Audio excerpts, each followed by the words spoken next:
নমস্কার বন্ধুরা, আজ রান্না করব পাঁচমিশালি ডালের খিচুড়ি।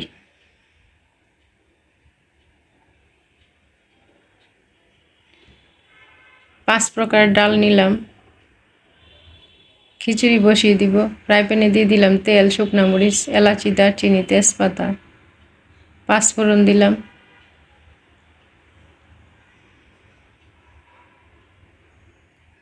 জল দিয়ে দিলাম। 4 প্রকার ডাল দিলাম। মসুর ডাল পরে দিব।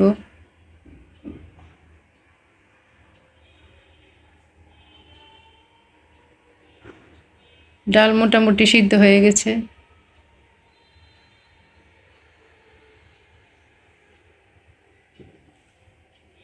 চিনি গুঁড়া চাল দিয়ে দিলাম। মসুর ডাল দিলাম। আদা কুচি, কাঁচামরিচ দিলাম। হলুদের গুঁড়া দিলাম। পরিমাণ মতো লবণ দিলাম।